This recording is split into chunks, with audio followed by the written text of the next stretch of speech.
एक तरफ FIFA world cup 2026 चल रहा है। दुनिया भर के फैंस सेलिब्रेट कर रहे हैं, फुटबॉल फैंस स्टेडियम्स भर रहे हैं, मैचेस हेडलाइंस बना रहे हैं और हर टीम अपने सपने को पूरा करने के लिए मैदान में उतर रही। और वहीं दूसरी तरफ दुनिया का सबसे important oil route strait of Hormuz conflict की वजह से ग्लोबल हेडलाइंस में है। अब आप ये सोचेंगे इन दोनों चीजों का क्या लिंक है। ऑयल मार्केट्स टेंशन में है, गवर्नमेंट सिचुएशन को क्लोजली मॉनिटर कर रही है और पूरी दुनिया मिडिल ईस्ट की डेवलपमेंट्स पर नजर रखे हुए। और इन दोनों कहानियों के बीच में ईरान है और उसकी नेशनल फुटबॉल टीम, एक ऐसी टीम जो एक ऐसे देश को रिप्रेजेंट करती है जो अभी एक बड़े मिलिट्री कॉन्फ्लिक्ट से जूझ रहा है। और अब वही टीम अमेरिका में वर्ल्ड कप खेलने पहुंची है। ये सिर्फ फुटबॉल की कहानी नहीं है, ये डिप्लोमेसी, पावर और इंटरनेशनल पॉलिटिक्स की कहानी है। और इसीलिए आज हम बात करेंगे कि कभी कभी स्पोर्ट्स और पॉलिटिक्स को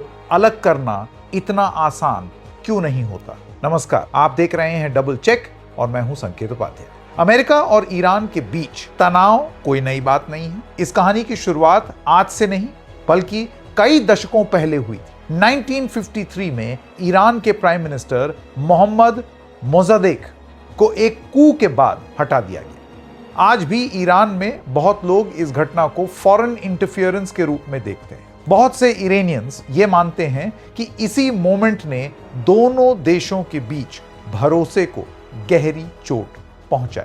फिर साल 1979 ईरान रेवोल्यूशन, शाह की सरकार गिर गई, इस्लामिक रिपब्लिक ऑफ ईरान बना। उसी साल अमेरिकन एम्बेसी हॉस्टेज क्राइसिस हुआ और तब से दोनों देशों के डिप्लोमेटिक रिलेशंस लगभग खत्म हो गए। कई दशकों तक sanctions, military tensions, proxy conflicts और न्यूक्लियर प्रोग्राम को लेकर डिस्प्यूट्स चलते रहे। 2015 में न्यूक्लियर डील हुई। कई लोगों को लगा कि शायद अब रिलेशंस में कुछ सुधार आएगा, लेकिन कुछ सालों बाद अमेरिका उस डील से बाहर निकल गया और टेंशंस और रिलेशनशिप फिर से खराब होने लगी। ये बैकग्राउंड समझना जरूरी है क्योंकि 2026 की घटनाएं किसी एक साल का रिजल्ट नहीं, ये लगभग 70 साल पुरानी कहानी का एक नया चैप्टर है। 2026 के शुरुआती महीनों में टेंशंस फिर से बढ़ गई। न्यूक्लियर नेगोशिएशंस चल रही थीं, डिप्लोमैट्स बातचीत कर रहे थे, लेकिन इसी दौरान मिलिट्री स्ट्राइक्स और काउंटर स्ट्राइक्स की रिपोर्ट्स सामने आने लगी। ईरान ने अपनी तरफ से जवाब दिया। रीजनल सिक्योरिटी सिचुएशन और भी अनस्टेबल हो गई। ऑयल मार्केट्स पर इसका सीधा असर दुनिया पर पड़ता हुआ दिखा। और आप ये जान लीजिए कि दुनिया भर के एनालिस्ट और गवर्नमेंट्स इस बात को लेकर बहुत चिंतित थे कि कहीं यह कॉन्फ्लिक्ट और ज्यादा न बढ़ जाए। कई हफ्तों तक अनसर्टेनिटी बनी रही। हर नई खबर के साथ लोग ये जानने की कोशिश कर रहे थे कि अगला कदम क्या होगा। आखिरकार जून में एक पीस अग्रीमेंट हुआ और दोनों तरफ से टेंशंस कम करने की बात कही गई है। होगी या नहीं ये भविष्य बताएगा, लेकिन बात की गई। लेकिन इस पूरे एपिसोड में सबसे इंटरेस्टिंग बात यह थी कि इसी पीरियड में ईरान की football team world cup, FIFA world cup के लिए अमेरिका पहुंच रही थी। एक तरफ पीस नेगोशिएशंस, दूसरी तरफ फुटबॉल, और दोनों कहानियां एक ही वक्त पर चल रही। टीम में क्या हुआ उसके बारे में आपको बताते हैं। ये मुश्किल सफर है। ईरान की नेशनल फुटबॉल टीम, जिसे टीम मेली के नाम से भी जाना जाता है, उसने क्वालिफायर्स में बहुत अच्छा परफॉर्मेंस दिया और अपनी जगह किसी पॉलिटिकल फेवर से नहीं बल्कि फुटबॉल के दम पर यह मुकाम हासिल किया। लेकिन वर्ल्ड कप तक पहुंचना उनके लिए आसान नहीं था। अमेरिका और ईरान के बीच चल रहे पॉलिटिकल टेंशंस का असर फुटबॉल पर भी दिखने लगा। Visa concerns, security discussions, logistics, इन सब से जुड़े हुए सवाल लगातार उठ रहे थे। ईरान की तरफ से कुछ अरेंजमेंट्स और वेन्यू कंसर्न्स भी रखे गए, लेकिन टूर्नामेंट का स्ट्रक्चर बदलने वाला नहीं था। ऐसे में एक अजीब सिचुएशन बनी। एक तरफ प्लेयर्स अपनी जिंदगी के सबसे बड़े फुटबॉल टूर्नामेंट की तैयारी कर रहे थे और दूसरी तरफ उनके आसपास चल रही पॉलिटिकल डिबेट उनसे और भी बड़ी खबर बन चुकी। जब इरानियन टीम लॉस एंजलिस पहुंची तब उनका स्वागत सिर्फ फुटबॉल फैंस ने नहीं किया। एयरपोर्ट के बाहर प्रोटेस्ट भी हो रहे थे। कुछ Iranian American current Iranian government के खिलाफ, जो शाह पहलवी के अनुयायी या उनके प्रशंसक जो अमेरिका में हैं, वो यहां पर प्रोटेस्ट करने पहुंचे। प्रेस कॉन्फ्रेंस में भी माहौल अलग था। रिपोर्टर्स फुटबॉल के साथ साथ पॉलिटिक्स और कॉन्फ्लिक्ट के बारे में भी सवाल पूछ रहे। ईरान के कैप्टन मेहदी तारेमी ने यह कहा कि टीम ने पहले दिन से ही टेंशन को महसूस किया है। उनके मुताबिक वर्ल्ड कप एक ऐसा इवेंट होना चाहिए जो लोगों को जोड़े, लेकिन जब पॉलिटिकल टेंशंस इतनी ज्यादा हों तो उसका असर प्लेयर्स पर भी पड़ता है। टीम मैनेजमेंट ने भी ये कहा कि वो सिर्फ फुटबॉल पर फोकस करना चाहते हैं, लेकिन ग्राउंड रियलिटी ये थी कि फुटबॉल और पॉलिटिक्स को अलग कर पाना लगभग नामुमकिन लग रहा। लेकिन कहानी यहीं खत्म नहीं होती। लॉस एंजलिस में प्रोटेस्ट करने वाले कई इरानियन अमेरिकन्स ने ये कहा है और ये कहा था कि ईरान की नेशनल टीम सिर्फ फुटबॉल टीम नहीं है। उनका आरोप था कि इरानियन स्टेट और इरानियन रेवोल्यूशनरी गार्ड्स कोर यानी कि वहां की आर्मी IRGC का फुटबॉल सिस्टम पर गहरा प्रभाव है। कुछ फॉर्मर प्लेयर्स और एक्टिविस्ट ने भी यह दावा किया कि ईरान की नेशनल टीम को इंटरनेशनल लेवल पर रेजीम की इमेज इंप्रूव करने के लिए यूज किया जा रहा है। इसी वजह से कुछ प्रोटेस्टर्स ने